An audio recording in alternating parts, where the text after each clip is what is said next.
let's just look at it. What went on last year? You should know about it, you look athletic. What went on last year which made Russia the forefront of something? The World Cup, yeah. Did it succeed? Yeah. Why? Tell me, why did it succeed? Because it means lots of people from different countries. It was well organized. Very well organized. It's what Russia does best. When they want to do something in this country, and your government believes in it, you're probably one of the best in the world. And I say that from my heart and also my head, because I've seen the amount of work that's gone into it. When you had the Sochi Olympics, now you've got Formula One. Russia is doing it, and it's doing it fantastic because you've had government support. I shouldn't really be saying this, turn the camera off, but I believe that Russia now should look at tourism as a major factor of how to get foreign currency and finance and tourism into tourism.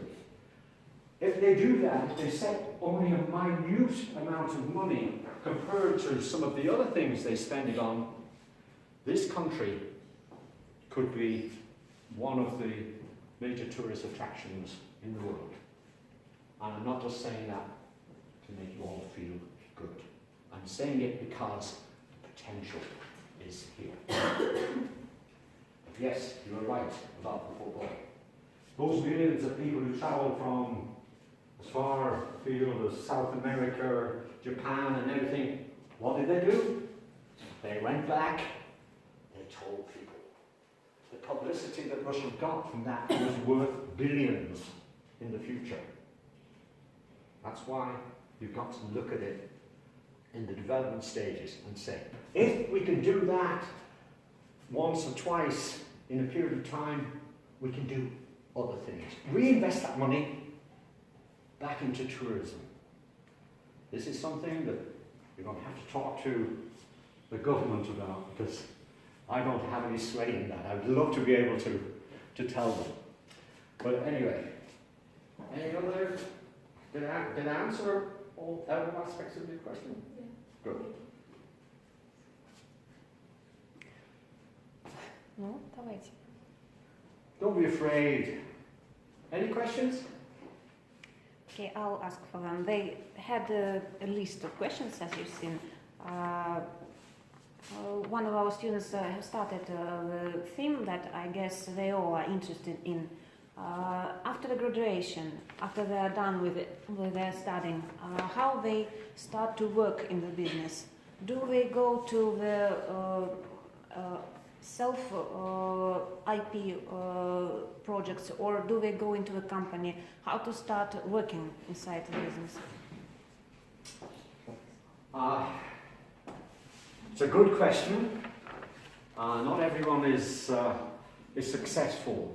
When you get your degree, hopefully you'll all get a position in the facilities that you're choosing, because I believe it's not just tourism, I believe it's sport and leisure activities as well. One of the things that I try to convince young people now when I talk to them is, you've got to make the effort. What you should be doing is going, or through the college, going to companies in tourism and saying, right, in the summer, instead of lying on the beach and sunbathing and getting a nice tan, get work experience, get an internship. It might not pay a lot of money, but it gives you that insight into how businesses run. And if you're successful and get an internship, it's not just, oh, I'm only earning 3,000 rubles or 5,000 rubles a week. No, I'm not interested. That's your opportunity to sell yourself. You go in, you ask questions, you're inquisitive, you make yourself popular with your workmates. You learn as much as you can about that company. And in that short period of time, which might be 6, 8, 12 weeks, you can create an impression that your workmates and hopefully your boss turns around and says, Maria or Sergey, they're great. You know, I'm going to keep an eye on them. Maybe they'll give you little bits of internship over the year coming on, because most universities allow you a little period of time to go into an internship during the season, do they? That's what they do in Ireland anyway. No? It's mostly leisure. It's mostly leisure. But at least a lot of tourism aspects are in the evening. So once you finish your study, I know it's all, I don't want to go and work, but it's a great opportunity. If the company invites you to come along and work for a few hours in the evening, do it. Because that's the first step in the door. So I'm a firm believer of internships. I've always tried to look after people when they come into my company and make them feel part of the team. Because coming from a sporting background, teamwork is one of the most important aspects of business. Everybody is important to the success of your company. So, you said that your mentor was very likable person, that he guided you to learn the business. And what traits of character do you think is important for work when you are just starting and when you are a manager? You have your colleagues that are beneath you who are maybe reaching for your position. Something? Let's put it this way. A manager or a boss has to gain the respect of his staff. If you don't have the respect of your staff, you're not going to have a good operation. I think slightly different from a lot of other bosses, managers, because as I just said, I believe in teamwork, which means when somebody comes into my operation, I have to gain their respect. By doing that, you have to have knowledge. You have to know your business from top to bottom. And people laugh at me when I built a big hotel, 240 bedrooms in Mallorca, from the ground upwards. And the week before it opened, I went in, managing director of the company. And I went to the hotel manager and I said, right, I want to start as a cleaner. A cleaner? I said, yeah, I want to see how a cleaner works. I then went to reception. Then I went into the kitchens. I'm a very good cook now. I can cook anything. You've got to learn every aspect of the job. So when you go into a job, learn it. If you want to get to the top, you have to know what your key players are doing. If it's big, multinational, it's harder. You need to know what your key personnel are doing so that you can keep an eye on them. So you have to have respect from your client, but you've also got to have a psychological aspect to you, where, and I believe in this because I studied it, that you have to be able to look at a client or a staff member and be able to, within a few minutes, get to understand how they think and how they react to certain things. Some people like a pat on the back. Some people want to kick up the backside. As a psychologist, you've got to look at it and say, how would that person react? In tourism, a lot of it is a pat on the shoulder. In sport, to kick up the backside. But the thing is, you've got to know how to treat people and never make yourself aloof. Never make yourself as, oh, I'm the big boss. You've got to, I've always had the philosophy of having an open door. My office door is always open. So, if you come into my office, you're more than welcome. You sit down, we might even have a coffee, and I say, now, what's your problem? And you say, oh, well, I'm having problems with work. Great, we can discuss how we can develop things. And I want you to go out feeling, convinced that we're on your side, we're making life easy for you. If there are problems, we want to resolve the problems.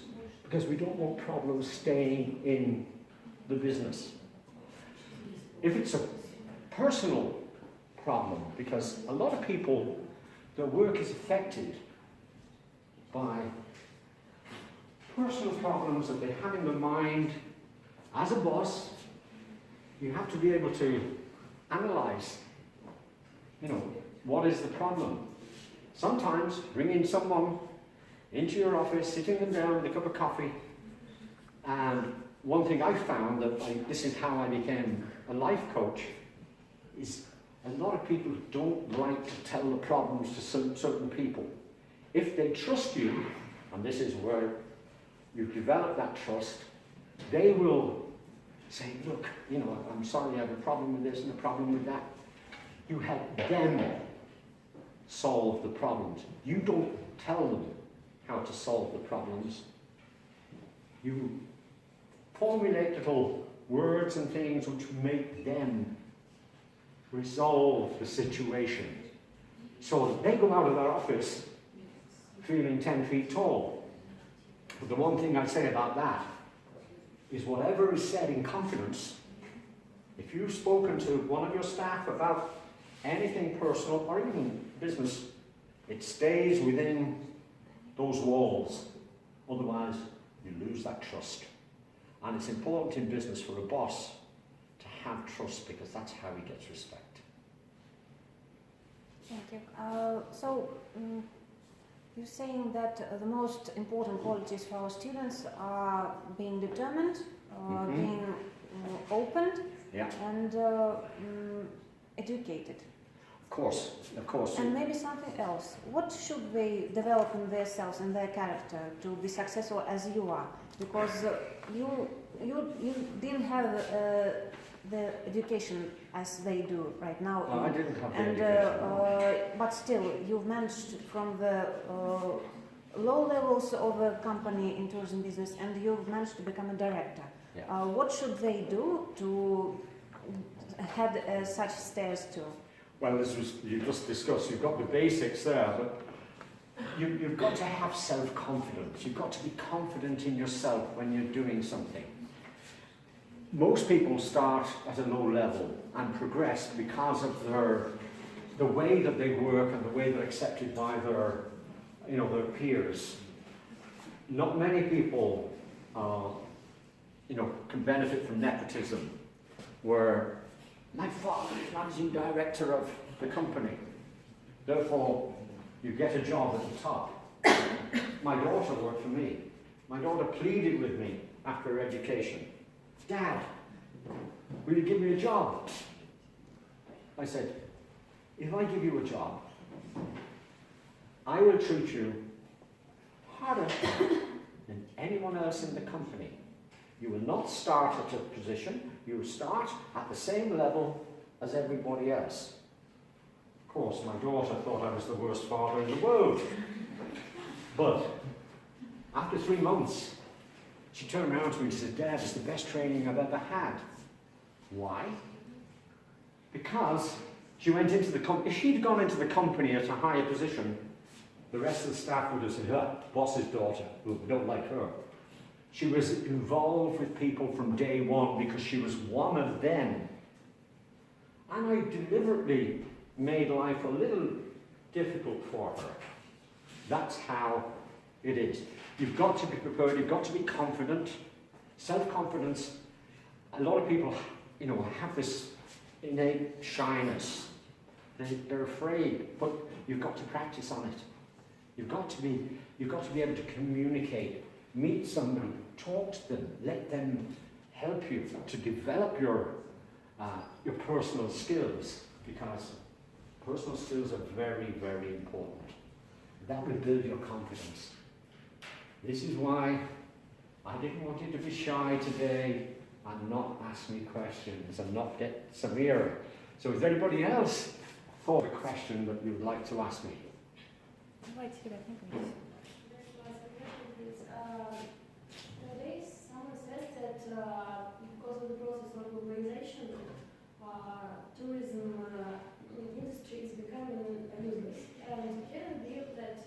in the future case, especially in the tourist field, will not have any job because of the legalization. I'm so sorry. We just want to prove that they don't waste their time here learning the Yeah. profession. As we see in Moscow at the moment, there's a lot of development in tourism. There is tourism everywhere, all over Russia.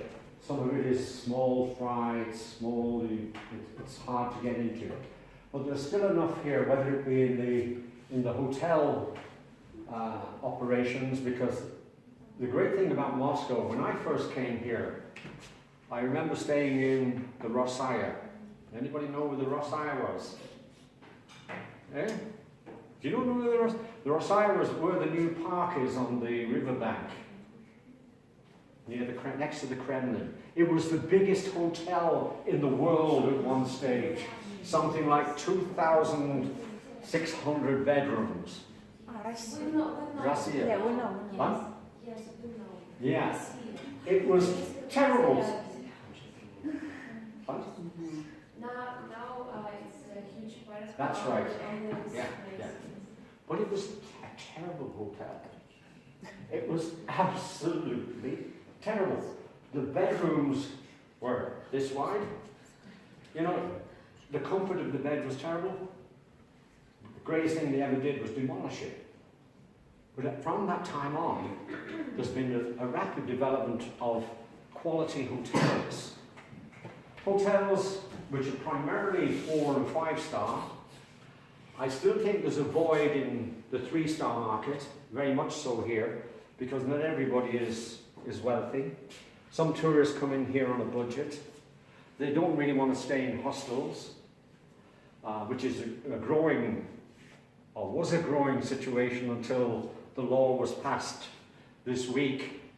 Did you know that? There's a law being passed that hostels are not allowed in apartment blocks. Did you know that?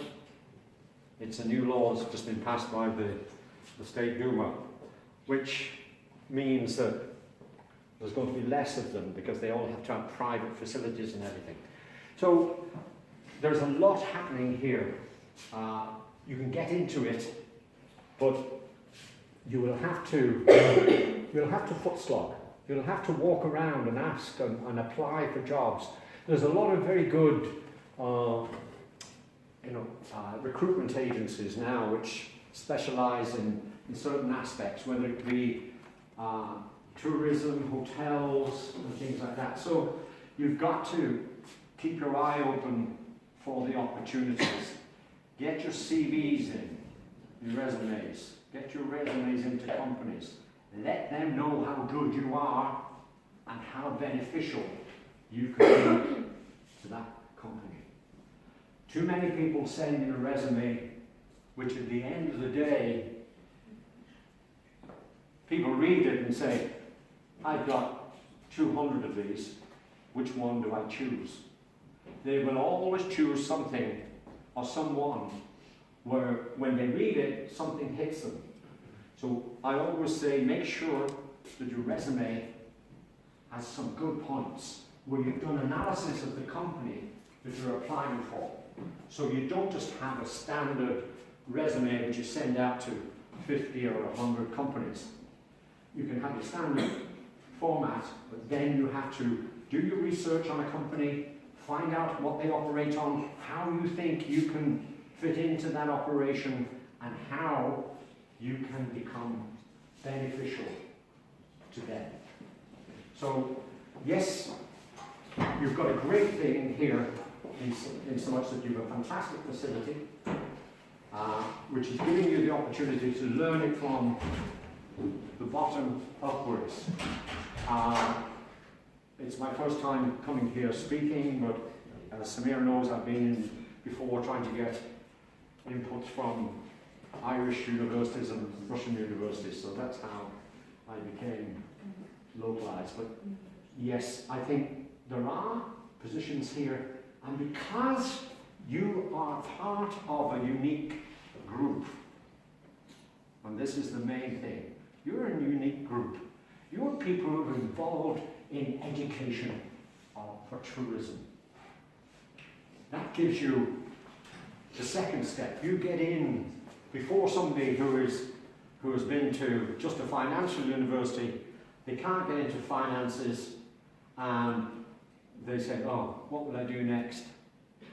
Oh, tourism. I like tourism. I can travel. You're ahead of them because you've got that diploma which says you're a specialist in tourism. That's the first thing which will attract the eye of recruitment or HR department of the company. But you've also got to think of something else which could be a little beneficial to the company. So do research and get a good CV into the company. So you think that globalization and modern technologies that can allow people basically travel from their homes using VR or something else, it won't affect their value on the market as a specialist? No, because there have to be people who put together these, you know, whether it's an IT program or whether it's, as we can see, there are less what I call on-street travel companies. And, you know, you have the tour operators, most of them now, because of computerization, have online systems, but they still need personnel. If you're qualified and can target that sphere of tourism, whether it be tour operating or retail, in my own thoughts, in 10 years' time will be defunct. There'll be very little what I call on-the-street travel agents in 10 years' time, because people are becoming more and more into technology. It's years since I booked a flight through a travel agency, even though my background is tourism. Why? Because it's so easy to get on, get different prices, and be able to select and do things. But they still need travel-related people. Hotels will always need staff. You've got to look at what would attract you to life in a hotel. They're not all glamorous, but there's certain aspects of it that you can say, I would like to be a receptionist. I'd like to be a concierge. I'd like to be doing something. I want to train further to become a hotel manager, which is other aspects. There's a lot of opportunities still for people in tourism. But it's like anything in the outside world. You're not going to get a job unless you can reach the standards required for those companies. So it's important that you get your diploma. It's important that you research and learn about companies before you even approach them. So.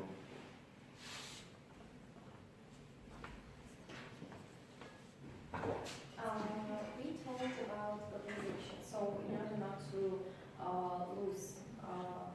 specialize in the tourism sphere in Russia, we should develop Russian tourism.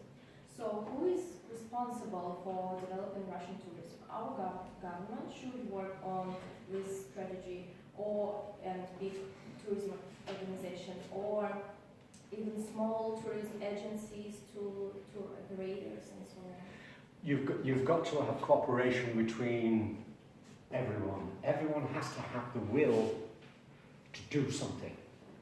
The problem with most governments, they don't do something until they really have to. This is what I say about the World Cup, Sochi, and that. When they had to do something, they did it fantastic. The money they created went back into the coffers to finance other things. It should have gone back into tourism.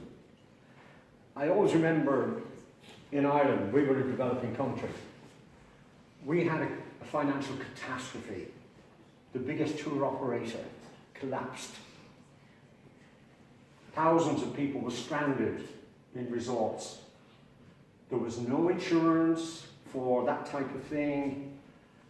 The government had to get involved. Now, I was on the Irish Travel Agents Committee, and we sat down and we said, we've been asking for government help for years, because we could see that something like this might happen. We went to the government and we said, we want to charge every tourist that leaves Ireland 1% of their fare to go into an insurance situation, where that if anything should happen, the Irish Travel Agency would come out clean.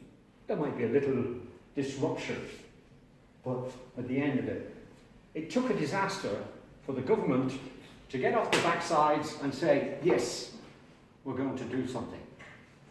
They did, and since then we've had 1 or 2 collapses of companies, but the majority of them are healthy. And the tourists that were in resorts, some of them might have to leave a day early because aircraft had to be rescheduled and things like that, or they stayed an extra day, but the community worked together. So you have to have a very active Russian travel agency committee, which is a blend of different people from tour operations, from hotels, and from the retail sector, working together with governmental people. If you do that, it will stop a lot of the collapses which we saw in the last few years, where tour operators from Russia have collapsed and there's been problems. The idea, tourism, the objective is to make sure that your clients have the least inconvenience, even if there's a disaster going on. You have to make sure that things work well. They remember when people work for them. You will get more compliments if you, instead of running and hiding behind a door because there's been a catastrophe, if you come out and you face them and say, look, we have a problem, but we're trying to rectify it as quickly as possible. I can quote you hundreds of examples that's happened to me. 2 days fog in Dublin Airport. Thousands of people. Flights stranded. We would put people on a bus to go to the other end of the country to get on a flight, only for the fog to go into that area. They'd have to come back. One very funny aspect of it was there was an American Air Force jet in Dublin at the time, and we had a very short look. We didn't have time to put people on a bus to get them down to Shannon to fly on. The Yanks said, they'll have to sit in kind of bucket seat, which is what the military used to travel in, not comfortable. We got 120 people onto this aircraft. It took off, it landed in Shannon, and they forgot the luggage. So, but at least you were able to resolve the problem, and people appreciated that. Arriving in Mallorca with no luggage wasn't a problem, because most people are down to the shorts and what have you, sunbathing. But the luggage arrives a day later, you come out of it smelling of roses, not the other. So, having that tourism diploma, can we build our career in the hospitality industry, or our future is only tour agents? no, you can build it in every aspect of hospitality. Whether it be, the concept is the same in any sphere of hospitality, whether it be tour operating, travel agencies, working in a health centre, or working in a hotel. Your primary thought is for the satisfaction of your customer. If your customer is going on holiday, or is working out in a gym, or is going to a hotel to sleep for a night, who might be a business person, some people don't want to mix. They go use a hotel bed and everything. But there's nothing better than a smiling face to greet them in the morning and say, "Good morning, sir. Did you have a good night's sleep?" If he turns around and says, "No," you've got to react to it. You don't react in shock. This is where your own personality comes out. Oh, sir, please inform me why. And you get into, if you have a good open face, looking at him, you break that barrier.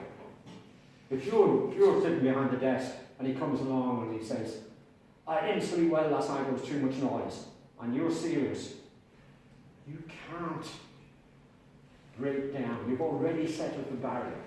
If you meet him with a smile on your face, very hard, except for the most, irate client, to be able to not melt a little. I'd say, look, instead of shouting at you, he'd say, look, I had a problem last night. The problem was there was noise in room 304.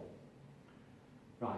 If he'd probably phoned to reception might have been able to sort it out. A lot of people don't do that in a hotel.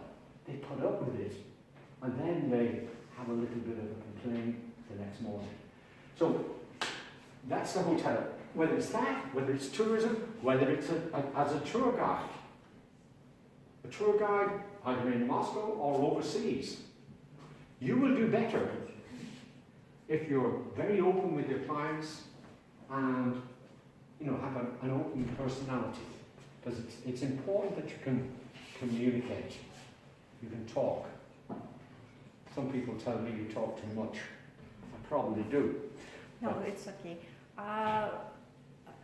To dig deeper, so there are many opportunities with their basic education in the industry. It includes tour operators, agencies, hotels, and you said that you owned 2 hotels. Maybe you can tell us more about that experience. Why you did start that? Why did I start it? Well, first of all, I had some money, and I thought, what am I going to do with this money? If I put it in the bank, I'm not going to get much interest. And I saw, first of all, I saw this beautiful old 160-year-old house in the centre, almost in the centre of Dublin. It was a Georgian house, and it had 13 bedrooms, unlucky for some, but not for me. And I converted it from a house into a boutique bed and breakfast. I wouldn't say a hotel, because I had the foresight to really